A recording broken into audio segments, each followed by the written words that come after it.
అభివృద్ధి పథంలోకి తీసుకువెళ్లినట్లు మంత్రి నాదెళ్ల మనోహర్ అన్నారు. కేవలం 2 సంవత్సరాల్లో తెనాలి సమగ్ర అభివృద్ధికి బలమైన పునాదులు వేసినట్లు వెల్లడించారు.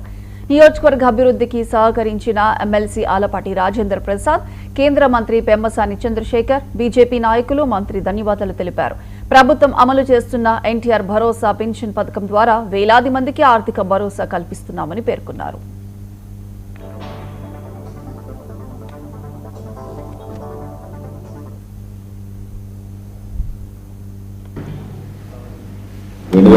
వచ్చిన తీర్పు తర్వాత ప్రజల ఆకాంక్షల మేరకు, ప్రజల కోరిక మేరకు, ప్రజల సమస్యలపైన అవగాహన పెంచుకొని క్షేత్రస్థాయిలో అనేక కార్యక్రమాలు చేసుకుంటూ వచ్చి ప్రజల్లో ఒక కొత్త భావన రావాలి, ఆలోచన రావాలనే ఉద్దేశంతో మేము చేసిన కార్యక్రమంలో భాగస్వాములైన రాష్ట్ర ప్రభుత్వ సచివాలయం సిబ్బంది, మన తెనాలి నియోజకవర్గంలో ఉన్న వివిధ శాఖల సిబ్బంది, వీళ్ళందరికీ కూడా మా అందరి తరఫున శుభాకాంక్షలు, ధన్యవాదాలు. ప్రజలు అంతిమంగా తిరిగినప్పుడు తీర్పు ఎట్లా ఉంటుందో తెనాలి ప్రజలు చూపించారు.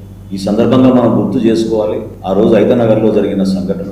ఒక సామాన్య ఓటర్గా సుధాకర్ గారు అనే వ్యక్తి ఆయన పోలింగ్ బూత్లో నిలబడినప్పుడు ఏ విధంగా అహంకారంతో ఆనాటి శాసనసభ్యుడు ప్రవర్తించారు, అక్కడున్న వ్యక్తులు ఏ విధంగా ఆయన పైన దాడి చేశారు. ఆ రోజు నుంచి ఆయన పడిన కష్టాలు, ప్రజాస్వామ్యాన్ని నిలబెట్టాలనే తపన తప్ప ప్రజాస్వామ్యానికి వ్యతిరేకంగా ఎలక్షన్ 5 నిమిషాల్లో అయిపోతుంది, అసలు ఎలక్షన్ ఉండదని ఆలోచించిన వ్యక్తులకి ప్రజలు ఏ స్థానం చూపించారో అతనికి, వాళ్ళ పార్టీ నాయకుడికి ఈ సందర్భంగా రాష్ట్ర ప్రజలందరికీ కూడా ఎంత బలంగా ఆ రోజు ఓటర్ సుధాకర్ గారు నిలబడి ఒక సామాన్య వ్యక్తికి ఉండాల్సిన హక్కుల్ని దానికోసం పోరాటం చేశారో ఆ స్ఫూర్తిని మనం నిలబెట్టుకునే విధంగా ఉంది.